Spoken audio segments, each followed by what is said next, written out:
भगवान के अलावा कौन बिगड़ी संवारने वाला है। पर क्या करें, जब कभी और जहां कहीं भी सदाचारी और सद्गुण संपन्न शांत एवं समदर्शी भक्त होते हैं, वे देश और परिवार भले ही गर्हित क्यों न हो पवित्र हो जाते हैं।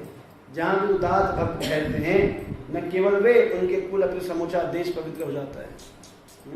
जहां साधु तहां तीर्थ, जहां भगवान का भक्त होते हैं वहां क्या होता है, तीर्थ। तीर्थ और धाम में अंतर होता है।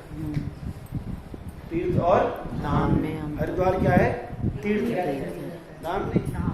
और वृंदावन क्या है, धाम है। तो तीर्थ किसके कहते हैं, जहां पे स्नान का महत्व है उसे तीर्थ कहते हैं। जहां जहां स्नान का महत्व है वहां पे कहलाता है तीर्थ कहलाता है। बेशक, हाँ बेशक ज्ञान का स्नान हो, बेशक जहाँ पे, वहां पे क्या है, हम सब यहाँ पे स्नान कर तो कर रहे हैं, हाँ। क्या कर रहे हैं, नहा रहे हैं रोज, हाँ। भगवान की भक्तिमय गंगा में नहा रहे हैं, तो ये सब क्या है, तीर्थ। और धाम क्या है, जहाँ भगवान की लीला होती है वो क्या कहलाता है, धाम कहलाता। धाम यानी कि घर, भगवान का घर। अयोध्या क्या है, धाम है। द्वारिका क्या है, धाम है। मथुरा क्या है, धाम है। वृंदावन क्या है, धाम है। ये सब क्या है, धाम। यहाँ भगवान की लीला। चित्रकूट धाम है। और जहाँ स्नान है पुष्कर क्या है, तीर्थ। हरिद्वार तीर्थ, तीर्थराज कहते हैं ना पुष्कर। प्रयाग क्या है, तीर्थ, क्योंकि स्नान की मात्रा है। उज्जैन तीर्थ है, नासिक तीर्थ है, पुष्कर भी तीर्थ है, क्योंकि वहां पे स्नान का महत्व है। जहाँ स्नान का महत्व है वो तीर्थ है। और जहाँ दर्शन और साधु संग और लीला स्थली का महत्व है वो क्या कहलाता है, धाम। तो भगवान कहते हैं कि जहाँ जहाँ मेरे भक्त होते हैं वह सब क्या जाता है, पवित्र हो जाता है। एक बार शिव जी अपनी पार्वती के साथ नंदी बैल पर घूम रहे थे, पृथ्वी पे घूम रहे थे। तो पृथ्वी में घूमते घूमते एक मरुस्थल के पास आ गए, रेगिस्तान था। शिव जी ने नंदी बैल को वहीं रोका और नंदी बैल से उतर के प्रणाम करने लगे। पार्वती ने देखा कि उस रेगिस्तान में न कोई पेड़ था, न कोई आश्रम था, न कोई मंदिर था, कुछ भी नहीं था। पार्वती ने पूछा शिव जी को कि तुम किसको प्रणाम कर रहे हो, यहाँ तो कुछ है ही नहीं, दूर दूर तक कोई तुलसी का वृक्ष भी नहीं दिखता, एक चींटी भी नहीं है यहाँ पे। शिव जी ने कहा कि हे पार्वती, यद्यपि तुम्हें यहाँ कुछ नहीं दिखता, पर मैं देखता हूँ कि इस स्थान पर आज से 10,000 वर्ष पूर्व भगवान के शुद्ध भक्त ने जन्म लिया था, इसलिए स्थान क्या है, पवित्र है। आगे गए, घूमते घूमते जंगल की ओर पहुंचे। उस जंगल में कटीली झाड़ियों के देखी तो शिव जी ने वहां जाके प्रणाम किया। पार्वती ने बोला यहाँ पे प्रभु क्या है, यहाँ पे प्रणाम कर रहे हो? तब भगवान ने कहा, शिव जी ने कहा कि पार्वती, ये वह स्थान है जहाँ पे आज से 2000 वर्ष बाद भगवान का भक्त प्रकट होगा, भक्त प्रकट होगा। इसलिए ये स्थान क्या है? पवित्र है। जहाँ भगवान का भक्त रहता है वह स्थान क्या होता है? पवित्र होता है। क्यों? भगवान का भक्त जिस स्थान पर हरिनाम करता है, भगवान का भजन करता है, वह स्थान, कोई भी स्थान पवित्र तभी होता है जब तक भगवान का नाम नहीं होता, तब तक पवित्र नहीं होता। लोग गृह प्रवेश करते हैं, गृह प्रवेश में बड़े बड़े यज्ञ कराते हैं, अनुष्ठान कराते हैं, पर वह घर पवित्र कब होगा? जब उसमें भगवान के नाम का कीर्तन होगा। कितने से बड़ा वास्तु दोष हो, घर में कोई वास्तु दोष हो, बड़े से बड़ा कोई उपाय ना मिल रहा हो, तो शुद्ध देसी गाय का घी का दिया जलाओ, अखंड दिया जलाओ, और वहां पर 24 घंटे का अहर्निश न रुकने वाला भगवान के नाम का कीर्तन करा दो। अखंड कीर्तन, हरि नाम का, हरे कृष्ण महामंत्र का अखंड कीर्तन कराओ, सारे वास्तु दोष नष्ट हो जाएंगे, सब प्रकार के अमंगल नष्ट हो जाएंगे। कोई भी मंगलिक कार्य हो, शादी हो, विवाह, बच्चे का नामकरण हो, मुंडन हो, कुछ भी हो, उसमें अगर भगवान के नाम का कीर्तन नहीं है तो संस्कार अच्छा नहीं होता। क्या करो उसमें? भगवान के नाम का कीर्तन करो, क्योंकि कलयुग में एक यही विधि बची है किसके द्वारा कल्याण हो सकता है। हमारे जब हम भी खुद भी शादी कराते हैं लोगों की, हमें पता है ना विधि आधी अधूरी विधियां बची हैं, फिर लोगों की भी शुद्धता पात्रता नहीं बची है। शादी में जो दुल्हन बैठे हैं वो भी अपना पहला खा पी के बैठते हैं यज्ञ में, वहां भी शुद्धि नहीं रहती, क्योंकि यज्ञ तो लड़का लड़की नहीं करना होता है। और पहले तो कन्यादान होता था, तब तो औरत का दान होता है। पहले तो 14-15 साल तक लड़की की शादी कर देते थे, लड़की किशोर अवस्था नहीं होती थी उसकी, और कन्या का दान कर देते थे।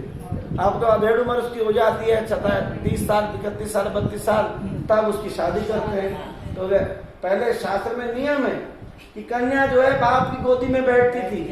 कन्यादान करते समय कन्या अपने पिता की गोद में बैठे, पिता उसके हाथ को, अंगूठे को पकड़े, माँ उसके ऊपर गड़वे की धार डाले, गड़वे दूध से धार डाले, उसके बाद पिता अपनी गोद से लड़की का हाथ, अंगूठा लड़की के हाथ में पकड़ा दे।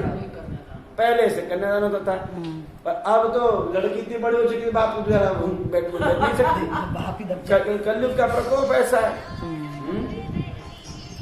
तो भगवान कहते हैं, हे दैत्यराज प्रहलाद, मेरी भक्ति के अनुरक्त रहने के कारण मेरा भक्त उच्च और निम्न जीवों में भेदभाव नहीं देखता, किसी प्रकार से वह किसी से ईर्ष्या नहीं करता।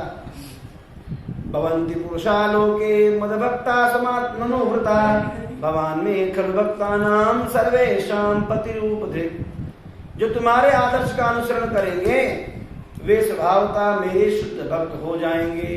यानी किसकी पार्टी ज्वाइन करनी है? प्रहलाद भक्त। तुम मेरे भक्त का सर्वोत्कृष्ट उदाहरण हो और अन्य लोगों को तुम्हारे पद चिन्हों का अनुसरण करना चाहिए। अब कोई बोलेगा कि भैया देखो हम तो ब्राह्मण लोग हैं, हम तो मनुष्य हैं, और प्रहलाद महाराज तो असुर कुल में पैदा हुए, हम उनको फॉलो क्यों करें? हाँ, हम तो ब्राह्मण है भैया, हम तो ब्राह्मण जो कहेंगे वही कहेंगे, ठीक है, पर असुर कुल में भी भगवान के शुद्ध भक्त होते हैं। भगवान का भक्त तो कहीं भी हो सकता है, इसलिए हमें भक्त का अनुसरण करना चाहिए, ना कि उसकी विद्वता का, कि वो कुछ कुल में पैदा हुए। ये नहीं, कुल नहीं देखना। कुल तो उद्धार, कुल का उद्धार कब होता है? जब वह भगवान का भक्त बने। मध्वाचार्य ने स्कंद पुराण से उदाहरण देते हुए कहते हैं, ऋते तात्विकान् देवान् नारदादि सतैव च प्रहलादोत्तमः को न विष्णु भक्तो जगत्त्रयी। भगवान के अनेक भक्त हैं जिनकी गणना श्रीमद् भागवतम में इस प्रकार की गई है।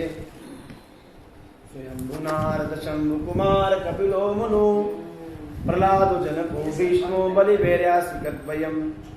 12 अधिकारी भक्तों में, जिनमें नारद, ब्रह्मा, शिव, कपिल, मनु, जनक, भीष्म, बलि, व्यास, ये सब सम्मिलित हैं। उनमें प्रहलाद महाराज क्या है? सर्वोत्कृष्ट है, सबसे श्रेष्ठ। कौन है? प्रहलाद महाराज। 12 भगवान के अधिकारी है भक्ति देने के। उन 12 में भी सर्वश्रेष्ठ कौन है? प्रहलाद महाराज। मेरे बालक, तुम्हारे पिता अपनी मृत्यु के समय मेरे शरीर के स्पर्श मात्र से पहले ही पवित्र हो गए थे। अब यहाँ पर डिस्क्लोज कर रहे हैं भगवान, स्पर्श करते ही क्या होता है? वो पवित्र हो गए। क्यों? सन्मुख होई जीव मोहि जबहि, जन्म कोटि अविनाशी तबहि। जब जीव मेरे सामने आता है उसके सारे पाप नष्ट हो जाते। तो मैं तो हिरण्यकश्यप का स्पर्श करते ही, हिरण्यकश्यप ने मेरे शरीर का स्पर्श किया और वो पवित्र हो गया। तो भी पुत्र का कर्तव्य है कि वे अपने पिता की मृत्यु के पश्चात श्राद्ध क्रिया संपन्न करे, जिससे उसका पिता ऐसे लोग को जा सके जहां वे अच्छा नागरिक और भक्त बन सके। ये आजकल परंपरा चल पड़ी है कि 4 दिन में और 5 दिन में सब कुछ करने की। ये सब जो पुत्र हैं, ये पुत्र नहीं है, नरक जाने के रास्ता का देख रहे हैं, खोल देते हैं। ये नरकों के जो बंद रास्ते हैं उनको खोल रहे हैं, और उनके पिता दादा ये सब कहाँ जा रहे हैं? नरक में जा रहे हैं। सबकी अधोगति हो रही है। प्रहलाद महाराज के पिता कौन है? हिरण्यकश्यप। और उसका वध किसने किया है? स्वयं भगवान ने। वह मुक्त हो चुका है। फिर भी कहते हैं कि पुत्र का कर्तव्य क्या है? पिता का श्राद्ध करे अच्छे से। मरने के बाद क्रिया जो है अच्छे तरीके से करनी चाहिए। यहाँ तो दिल्ली में हम दिखते नहीं, लोग करते भी हैं। यहाँ कोई 10 गात्र नहीं करता। 10 गात्र, एकादशी, द्वादशी कोई नहीं करता। पहाड़ों में बची है अभी नहीं। यहाँ राजस्थान में, उदयपुर में, जयपुर में ब्राह्मणों में बची है। 10 गात्र के दिन, मरने के 10वें दिन 10 पिंड होते हैं। राजस्थान में, गुजरात में, महाराष्ट्र में बची है, गढ़वाल में, मतलब उत्तराखंड में, यहाँ पहाड़ों में बची हुई है, बंगाल में बची हुई है। फिर एकादशी के दिन 11वां दिन हो, उस दिन भी 16 पिंड होते हैं। फिर 12वें दिन भी 16 पिंड होते हैं। नदी के किनारे करते हैं या शमशान में जाके करते हैं? बगीचे में जाके, शमशान में जाके करते हैं, तालाब के पास करते हैं। सब क्रिया कहलाती है। पीपल पे घट तानते हैं, सब विधि है। ये सब विधियां हैं कर्म।